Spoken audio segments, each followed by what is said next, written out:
O que podemos falar sobre o livro de Ruth? Uma história de amor, uma história de lealdade, bondade. Eu acredito que um pouco de tudo isso. E é muito intrigante porque o livro de Ruth, ele tá no Antigo Testamento e ele tá depois de um livro com tantas guerras, tantas conquistas e também com tanto sangue. Então, vamos ver um pouquinho o que a gente pode extrair desse livro. E fica até o final, já sabe, deixa o seu like e vamos nessa.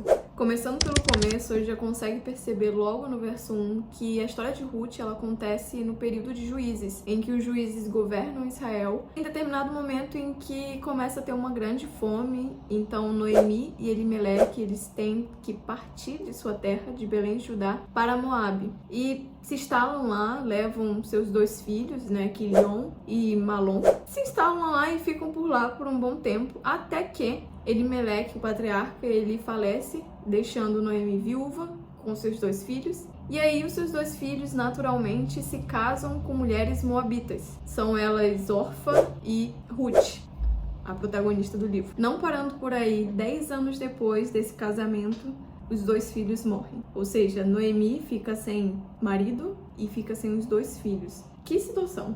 Eu penso assim que, meu Deus. E fica somente Noemi e suas noras, Ruth e Orfa. Noemi então ficou sabendo que o Senhor havia abençoado a terra dela, de Belém de Judá. Então ela decide voltar para sua terra juntamente com as suas 2 noras. Só que a determinada altura do caminho, Noemi se volta para as 2 e diz: sejam abençoadas, muito obrigada por todo o amor que vocês dedicaram, mas sejam livres e abençoadas para conseguir outro casamento, porque eu não consigo gerar outra criança para que vocês se casem. Então sejam felizes, voltem para a terra de vocês, construam uma família. E aí as 3 lá chorando, acaba que Orfa acata, né, o conselho da sua sogra, porém Ruth não. Ruth fica e diz uma frase tão emblemática que muitos conhecem quando se trata do livro de Ruth: não insista comigo para deixá-la e voltar. Aonde você for, eu irei. Onde você viver, lá viverei. Seu povo será o meu povo. Seu Deus será o meu Deus. Onde você morrer, ali morrerei e serei sepultada. Que o Senhor me castigue severamente se eu permitir que qualquer coisa, a não ser a morte, nos separe. Forte. Decidida era o sobrenome de Ruth. Então, naquele momento, teve uma conversão, decidida em trocar a cultura dela, trocar os deuses dela, para continuar com Noemi. Então, naquele momento, ela tinha se convertido ao Senhor. E lá na frente, a gente vai ver que essa decisão que ela tomou vai ser recompensada não só ela, mas também para Noemi, que estava ao seu lado. Então, as 2 continuaram a viagem e chegaram até Belém de Judá. Chegando lá, conhecidas de Noemi perceberam que ela tinha chegado e começaram a falar: meu Deus, Noemi voltou. E no momento que fazem isso, Noemi fala uma frase: não me chamem de Noemi, chamem-me de Mara, pois o Todo-Poderoso tornou minha vida muito amarga.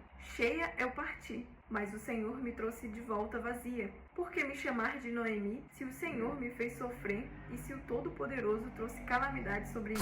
E lá elas chegaram bem na época da colheita de cevada. E aí começa o capítulo 2. Noemi, você consegue perceber que Noemi não tava legal. Noemi tava com muita dor, né? Com o coração muito pesado, a ponto de ela querer, né, que os outros chamem ela de Mara, porque Mara significa amarga. E então você conseguia enxergar que ela tava muito carregada de tristeza. O capítulo 2 então começa com um homem chamado Boaz, um homem, segundo a Bíblia, muito rico e com muitas terras, e por coincidência ele era parente de Elimeleque. Tem uma história, né, cultura.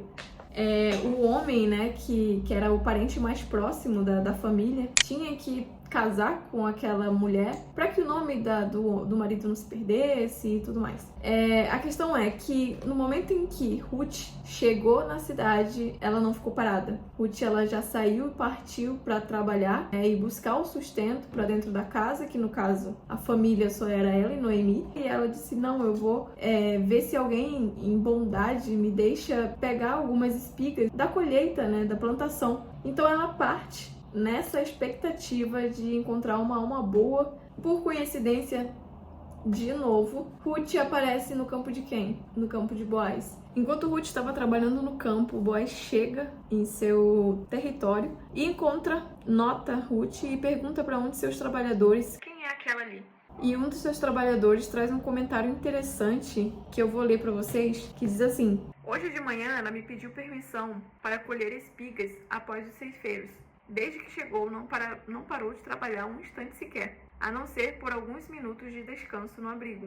Esse comportamento, primeiro, ela foi notada sem falar nada. Eu penso de coração que um homem nobre, de caráter nobre, consegue enxergar uma mulher de caráter nobre de longe. Não precisa ela ter coroa, não precisa pra ver que é uma rainha. O comentário do trabalhador traz algo mais interessante acerca de Ruth, que nem sequer abriu a boca. Tava lá trabalhando, fazendo dela. Ele traz isso e isso me chama a atenção pelo ponto de que enquanto você faz algo com excelência, né? Você tá ali trabalhando e buscando, né, agradar a Deus acima de tudo, não agradar pessoas, mas fazendo com excelência para Deus, pessoas vão notar, pessoas vão aparecer no seu caminho. Isso é um ponto muito legal. E vale notar que em Levítico 23, 22, a gente consegue ver essa lei que diz assim: quando fizerem a colheita de sua terra, não colham até as extremidades da sua lavoura, nem ajuntem as espigas caídas da sua colheita.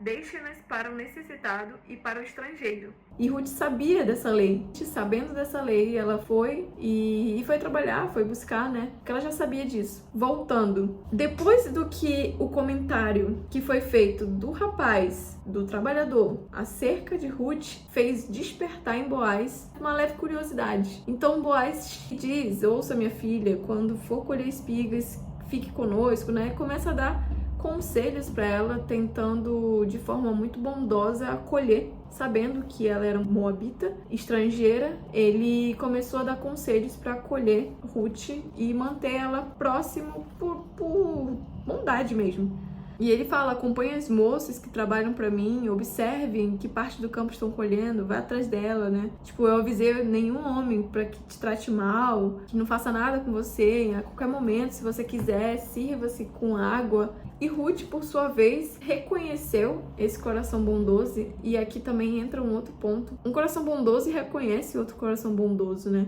Então Ruth se curvou diante de Boaz, percebeu esse coração e se constrangeu. Falou assim: meu Deus, mas eu sou apenas uma estrangeira. Ela sentiu esse amor e ele responde: ouvi falar de como você deixou seu pai, sua mãe e sua própria terra para viver aqui no meio dos desconhecidos. Que o Senhor, o Deus de Israel, sob cujas asas você veio se refugiar, a recompense ricamente pelo que você fez. Então ele reconheceu toda a decisão que Ruth tomou, uma decisão difícil, e isso vai ser levado muito em conta por Deus. Deus enxerga cada detalhe, Deus enxerga o coração e cada atitude e decisão que você toma. Então é muito bonito enxergar que existem pessoas boas no mundo.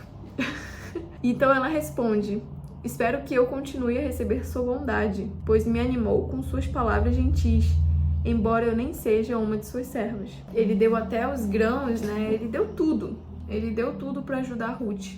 Ele diz ainda que ela pudesse continuar colhendo as espigas, que ele já tinha avisado aos rapazes para que não pegassem as espigas, deixasse lá para que ela colhesse para ela e para Noemi. E ela volta para casa, né? Volta com sacos de cereais, e Noemi se assusta, né? Nossa, como é que você conseguiu tudo isso? E Noemi abençoa, que Deus abençoe a pessoa que te deu. E Ruth conta toda a história, né? Que encontrou Boaz e tudo mais. Quando ela conta a história que encontrou Boaz, rapidamente Noemi saca que Boaz é um resgatador da família deles, porque ele é parente mais próximo. Ele era um dos parentes próximos, na verdade, de Elimeleque, que era o marido dela. Espertamente, com a sabedoria de Noemi falou assim: fique em paz, né? Faça tudo o que ele tá falando, seja obediente e continue. E entra o capítulo 3, em que Noemi começa a dar instruções e conselhos para que Ruth encontre com Boaz. Só que dessa vez esse encontro, um encontro intencional, com a intenção de ele ser o resgatador da família, ou seja, em outras palavras, para que ele se case com Ruth.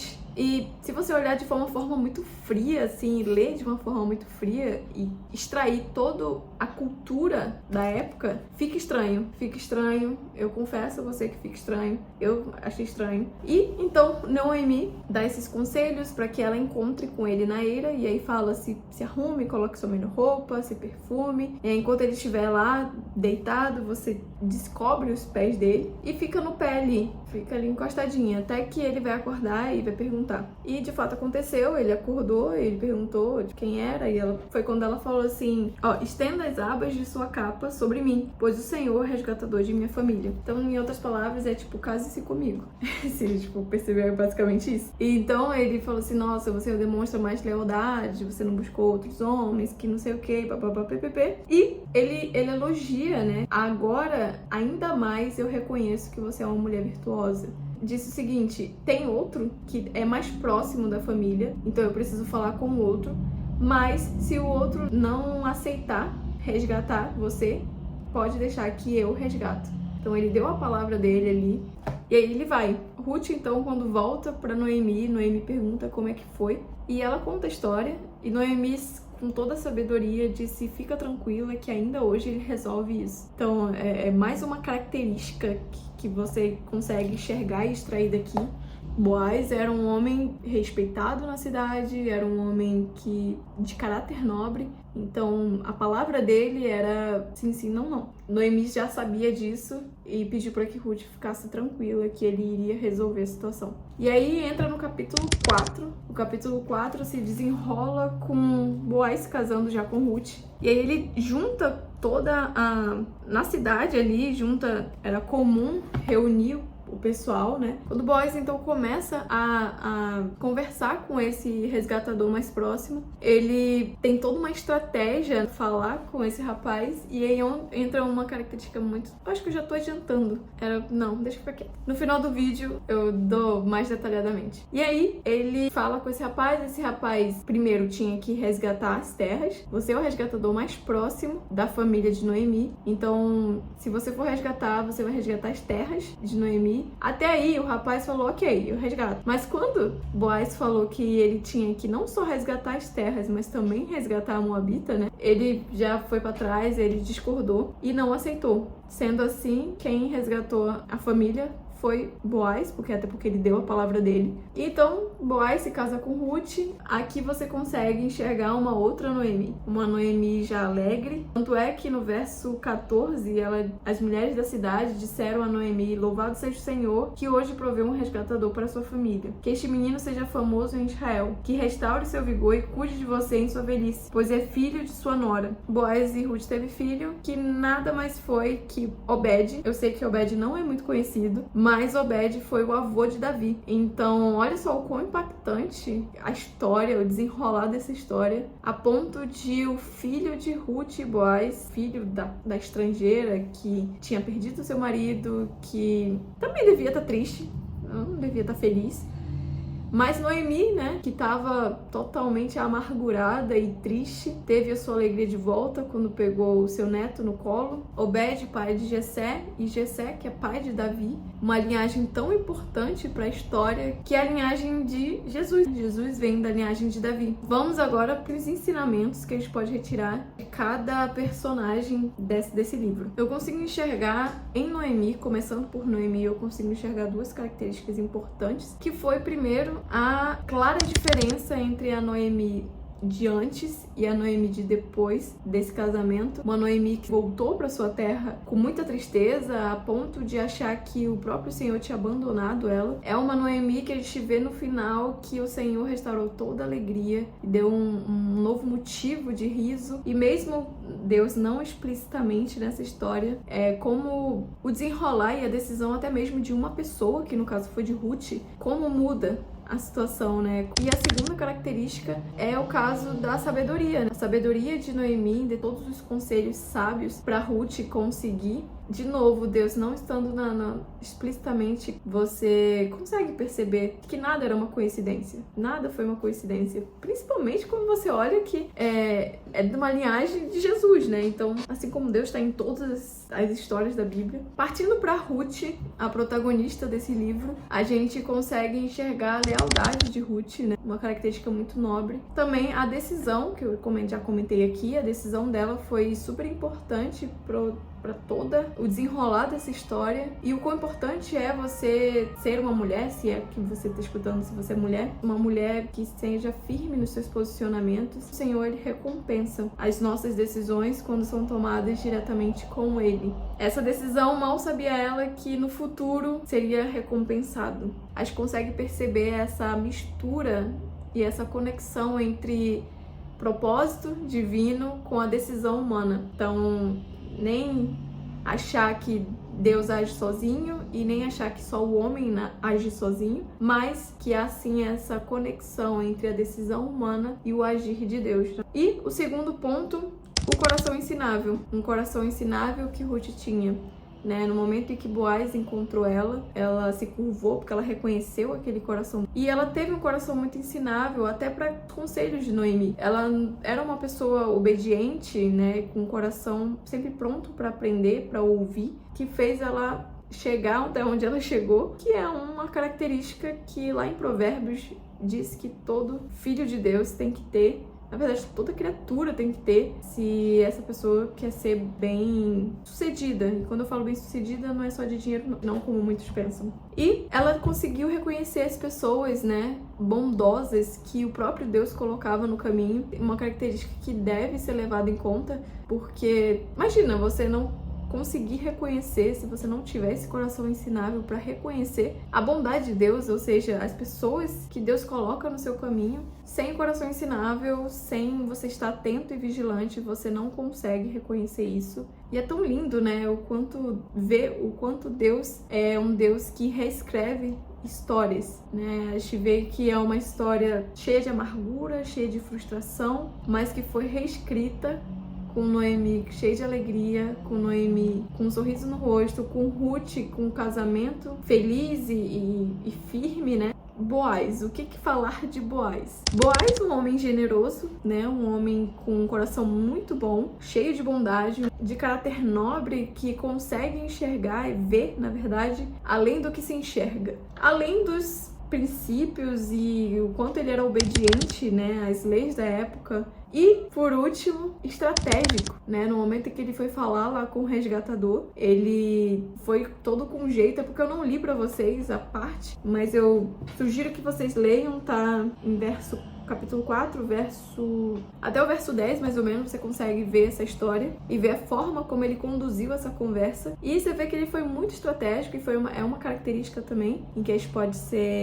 extrair do livro e aprender nas nossas vidas. E isso nos mostra o quão importante é a gente transmitir a mensagem da melhor maneira. Qualquer situação que você for tomar, é importante você saber conduzir, a maneira como você vai expressar essa mensagem é imprescindível. Não é à toa que Eclesiastes 8 vai dizer que o sábio ele discerne o tempo e o modo. Então o vídeo de hoje foi isso. Eu espero que vocês tenham gostado. Coloca aqui nos comentários quais foram as lições ou outras lições que acabou passando batido por mim. E deixa o seu like, compartilha e até o próximo vídeo.